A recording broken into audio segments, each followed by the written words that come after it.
मैं हूं आपके साथ आस्था कौशिक। हमीरपुर सामूहिक हत्याकांड के दोषी को राहत। इस वक्त की बड़ी खबर, दोषी प्रेमचंद को हाईकोर्ट से मिली राहत। दोषी प्रेमचंद को हाईकोर्ट से मिली जमानत। मेडिकल ग्राउंड पर दोषी को मिली जमानत। 2006 में 6 लोगों की सामूहिक हत्या का दोषी है। ट्रायल कोर्ट ने सुनाई है उम्र कैद की सजा।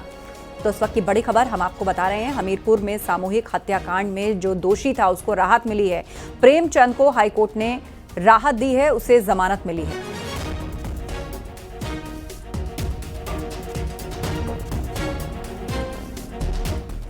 मुस्लिम धर्मगुरु मौलाना साजिद रशीदी ने विवादित बयान दिया। साजिद रशीदी ने हिंदू धर्मगुरुओं की तुलना पाकिस्तान की आर्मी चीफ आसिम मुनीर से की। मौलाना रशीदी का कहना है कि हिंदू धर्मगुरुओं और पाकिस्तान के आर्मी चीफ की सोच एक जैसी है। साथ ही मौलाना साजिद रशीदी ने यह भी कहा कि ISI के लिए काम करने वालों में 90% हिंदू हैं। वहीं मौलाना साजिद रशीदी ने यह भी कहा कि दिवाली मनाना इस्लाम के खिलाफ है। मुसलमानों से दिवाली न मनाने की अपील की। आगे बढ़ा रहे हैं। पहलगाम हमले से पहले जनरल आसिम मुनीर ने कहा था कि हिंदू मुसलमान एक साथ नहीं रह सकते। ये उसी की बात को आगे बढ़ा रहे हैं। इसीलिए ISI के साथ में जितने लोग पकड़े जाते हैं उनमें 90% हिंदू होते हैं, क्योंकि ये वहीं से सीख लेकर हिंदू मुसलमान नफरत को आगे बढ़ा रहे हैं। मौलाना साजिद रशीदी के बयान पर अयोध्या के संतों ने नाराजगी जताई। संतों का कहना है कि मौलाना धार्मिक समरसता को भंग करना चाहते हैं, लेकिन ऐसी सोच नहीं चलेगी। ये देश सभी का है, हिंदू मुसलमान हो या किसी भी धर्म के लोग, सबको एक साथ मिलकर रहना है। रशीदी यह आतंकवादी विचारधारा का लोग है या नफरती लोग है, नफरत फैलाने का काम करता है, समाज में मतभेद पैदा करने का काम करता है। ऐसे व्यक्ति को चिन्हित करके NSA के तरह जो है इस निंदा के तहत मुकदमा पंजीकृत करके जेल भेजना चाहिए। इनकी विचारधारा ओछी विचारधारा है, दूषित विचारधारा है। भारत एक सांस्कृतिक देश है। इस सांस्कृतिक देश की आज़ादी है सभी को। भारत के उत्सवों को, त्योहारों को अगर मानना चाहिए। जो भारत में रहता है, भारतीय सनातन संस्कृति की जो है अवहेलना नहीं कर सकते। कि मौलाना साजिद रशीदी विवादित बयान देकर सुर्खियों में आना चाहते हैं और इस प्रकार के लोग जो सामाजिक समरसता को भंग करने में लगे हुए हैं, हिंदू मुस्लिम भाईचारे के लिए खतरा बने हुए हैं, ऐसे लोगों के ऊपर प्रशासनिक कार्यवाही करनी चाहिए। गलत तरीके से बोल रहा है, नफरत पैदा कर रहा है। हम तो स्वीकार करते हैं, हिंदू भी हमारे हैं, मुसलमान भी है। आप भाइयों से नहीं, वो गलत बोल रहा है, उनके बोलने का तरीका गलत है, वो नफरत पैदा कर रहे हैं। हिंदुस्तान में नफरत राजनीति नहीं होनी चाहिए। हम हिंदू को मानते हैं, मुसलमान मानते हैं, हम सबको स्वीकार करते हैं। हमें अब एक ऐसा हिंदुस्तान चाहिए कि हिंदू के घर मुसलमान के घर गीता, हिंदू के यहाँ कुरान होना चाहिए। खबर लखनऊ से, सीएम योगी छात्रों के खाते में छात्रवृत्ति के पैसे उन्होंने ट्रांसफर किए और इस दौरान सीएम ने कहा कि यूपी में बिना भेदभाव के छात्रों को स्कॉलरशिप दी जा रही है। उन्होंने विपक्ष पर निशाना साधा और कहा 2017 से पहले स्कॉलरशिप हड़प ली जाती थी, सरकार बनने के बाद छात्रों को स्कॉलरशिप दी गई। सीएम योगी ने यह भी कहा कि सरकार की विकास योजनाएं गरीबों तक पहुंच रही हैं, जिससे उनका जीवन बदल रहा है। जोरदार तालियां। मैं पुनः अनुरोध कर उनका पिछले 8 वर्ष में 4,27,00,000 से अधिक छात्र छात्राओं को स्कॉलरशिप की सुविधा का लाभ दिया। बहनों और भाइयों, 2016-17 के पहले यह एक कल्पना थी। 16-17 में तो तत्कालीन सरकार ने अनुसूचित जाति जनजाति की स्कॉलरशिप को ही हड़प लिया था, लाभ ही नहीं दिया, स्कॉलरशिप ही जारी नहीं हुई। हम लोग जब आए तो हमने दोनों वर्ष का फिर एक साथ स्कॉलरशिप उन छात्रों को उपलब्ध करवाई थी, क्योंकि छात्र तो प्रदेश का है, हम उसके साथ भेदभाव नहीं कर सकते। और ये हमारा संकल्प भी है कि प्रदेश के अंदर किसी भी युवा के साथ, किसी भी छात्र छात्रा के साथ, और खासतौर पर अनुसूचित जाति जनजाति और अन्य पिछड़े वर्ग के छात्र छात्राओं के साथ किसी को भी खिलवाड़ करने या भेदभाव करने की छूट नहीं दी जा सकती है। 4 लाख से अधिक ऐसी बेटियों की शादी अब तक हम लोग मुख्यमंत्री सामूहिक विवाह योजना के माध्यम से कर चुके हैं और सरकार ने उसके अनुदान की राशि 1 लाख रुपया भी कर दी है। सरकार का प्रयास होता है कि बिना भेदभाव के शासन की योजना समाज के हर तबके को पहुंचे। और इसी का परिणाम है कि प्रधानमंत्री मोदी जी के मार्गदर्शन में पिछले 11 वर्ष के अंदर देश के अंदर हुए परिवर्तन, चलाई गई योजनाओं का लाभ देश को प्राप्त हुआ है, प्रदेश को भी प्राप्त हुआ है। देश के अंदर 25 करोड़ लोग गरीबी रेखा से उभर करके उन्हें सामान्य जीवन यापन करने का अवसर प्राप्त हुआ है। और उत्तर प्रदेश में 6 करोड़ लोगों को हमने गरीबी रेखा से उभारने में मदद की है। ऐसे ही प्रयास करके समाज आगे बढ़ेगा। और जब सभी लोग शासन की योजना को ईमानदारी से उन लोगों तक पहुंचाने का काम करेंगे, कोई कारण नहीं कि विकसित भारत और विकसित उत्तर प्रदेश के संकल्प को पूरा करने में फिर देर हो। जो प्रधानमंत्री जी का शताब्दी संकल्प का जो लक्ष्य है, 2047 जब ये देश अपनी आजादी के 100 वर्ष पूरा कर रहा होगा, इन्हीं सब प्रयासों से हम उस संकल्प को पूर्ति करने में सफल होंगे। आज के इस अवसर पर मेरा आप सबसे आह्वान होगा, खासतौर पर मैं अनुसूचित जाति जनजाति से जुड़े हुए छात्रों से कहूंगा, स्कूल जरूर जाएं, पढ़ाई जरूर करें, मेहनत करने की आदत डालें। आपके पास ये नैसर्गिक गुण है, उसके तहत अगर आप अधिक से अधिक अध्ययन करेंगे, बाबा साहब भीमराव अंबेडकर जी ने जिस बात पर लगातार आह्वान किया था, कोई कारण नहीं। सीएम योगी ने सरकारी कर्मचारियों को दिवाली गिफ्ट दिया। सीएम योगी ने सरकारी कर्मचारियों का महंगाई भत्ता 3% बढ़ाया और इस महंगाई भत्ते में 55% से बढ़कर अब 58% तक इंक्रीमेंट हो गया है। इससे राज्य सरकार के 28 लाख कर्मचारियों और पेंशनर्स को फायदा होगा। बढ़ा हुआ महंगाई भत्ता 1 जुलाई से मिलेगा।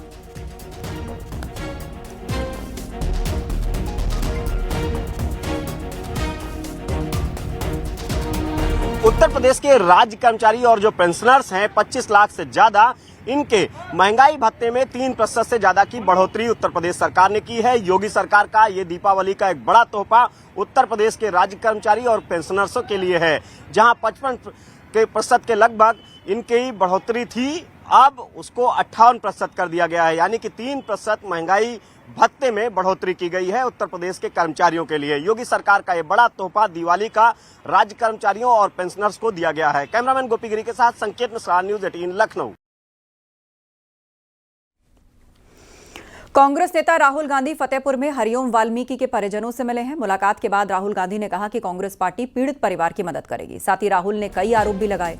इससे पहले हरिओम वाल्मीकि के परिवार ने राहुल गांधी से मिलने से इनकार किया। हालांकि राहुल के पहुंचने पर परिवार के लोग राहुल से मिले हैं। बीते 2 अक्टूबर को चोरी के शक में रायबरेली में कुछ लोगों ने हरिओम वाल्मीकि की हत्या कर दी।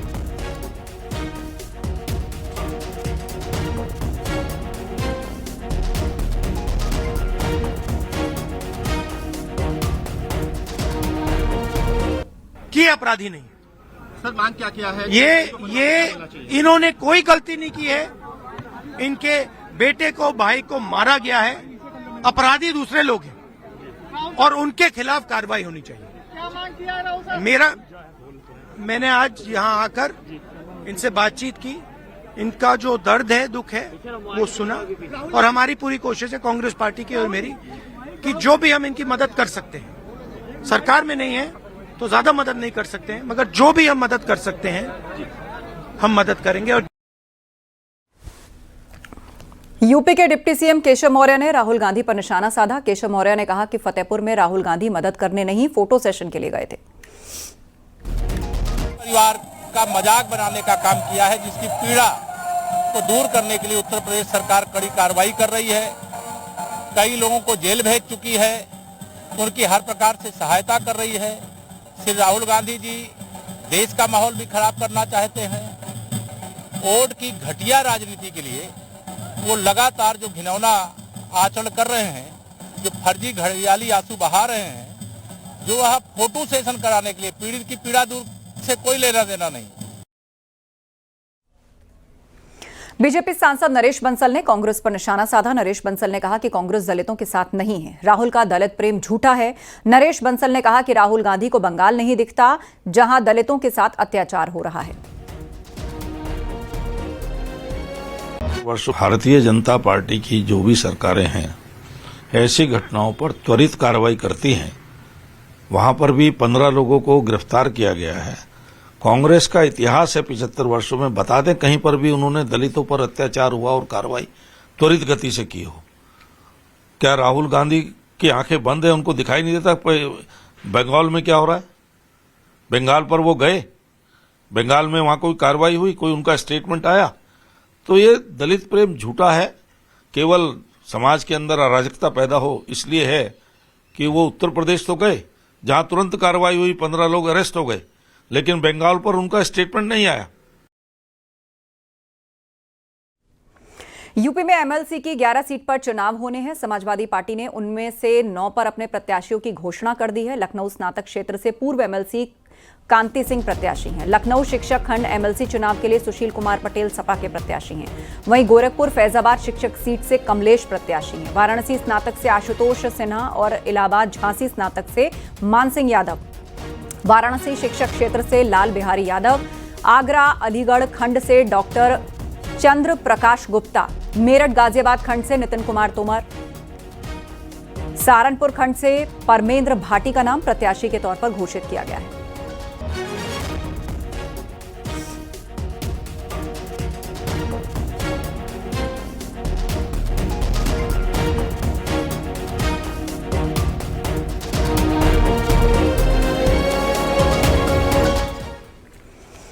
कानपुर से खबर है, आम्रपाली एक्सप्रेस को बम से उड़ाने की धमकी मिली है। जीआरपी ने 2 लोगों को गिरफ्तार किया है। सगे भाइयों ने यह धमकी दी थी। दोनों को रेलवे स्टेशन के पास से गिरफ्तार किया गया।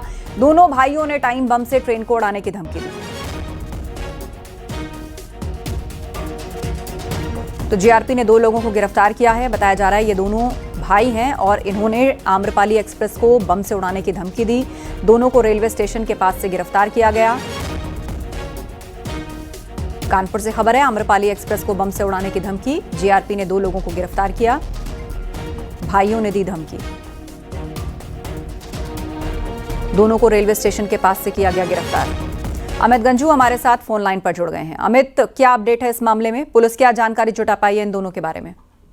देखिए, मैं आपको बताना चाहूंगा कि कानपुर में सेंट्रल स्टेशन पर एक मैसेज आया कमर्शियल कंट्रोल को, जिसमें कहा गया कि जो अमृतसर से कटिहार आम्रपाली ट्रेन जा रही है उसमें ब्लास्ट होंगे 2, जिसके बाद एनसीआर सेक्शन एनईआर में हड़कंप मचा, जिसमें जहां चारों ओर पुलिस की टीम लगाई गई, आरपीएफ लगाई गई, जीआरपी लगाई गई और इन सब के बीच मेल पता करने का प्रयास किया आई कहां से, जिसको लेकर सुबह 6:30 बजे तक चेकिंग अभियान चला। और इन सब के बीच ये पता लगा कि ये चौहान नाम के 2 लोग हैं जिन्होंने ये पूरा षड्यंत्र रचा। अगर बात की जाए पुलिस के अधिकारियों की, तो कहीं ना कहीं पुलिस के अधिकारियों ने घेराबंदी की और इन 2 को धर दबोचा। जानकारी के लिए शुक्रिया आपका। पुलिस ने इन दोनों को धर दबोचा। ये दोनों भाई बताए जा रहे हैं और इन्होंने ही आम्रपाली एक्सप्रेस को बम से उड़ाने की धमकी दी थी।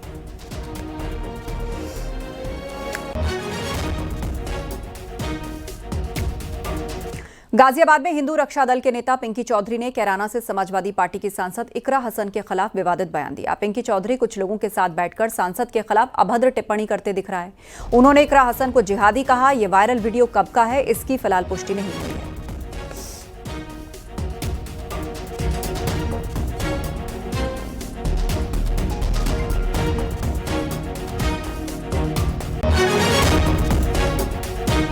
इतनी औकात हो गई है इसकी इकरा हसन की। और मैं सही कहा छोटे भाई ने कि ये जो जिस तरीके से ये कहती है कि मैं गुजर हूं, जिसने तलवार के बल पर सलवार पहनी ऊंची, वो गुजर कैसे हो सकती है? गुजर हमारे बहुत ताकतवर, हमारी एक क्षत्रिय कौम है। और ये लोग कट्टरपंथी जिहादी, मैं कह रहा हूं ये सीधी सीधी इसका भाई जब एसडीएम को गाली देता। बिहार चुनाव प्रचार में शुक्रवार से सीएम पुष्कर सिंह धामी भी उतर गए हैं। सीएम धामी ने आज सिवान जिले के गोरिया कोठी में बीजेपी प्रत्याशी देवेश कांत सिंह के समर्थन में जनसभा की। इस सभा में यूपी के डिप्टी सीएम केशव प्रसाद मौर्य भी शामिल हुए, वहीं बीजेपी प्रत्याशी के नामांकन में भी शामिल हुए। मौके पर सीएम धामी ने उत्तराखंड की उपलब्धियां भी जनता के सामने बताई।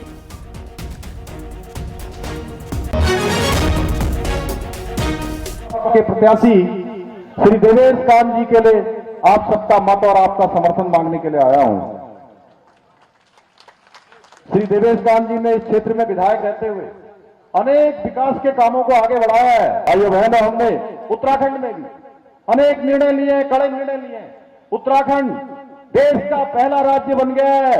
हमारे प्रधानमंत्री मोदी जी के मार्गदर्शन में उत्तराखंड में समान नागरिक संहिता का कानून लागू कर दिया गया है।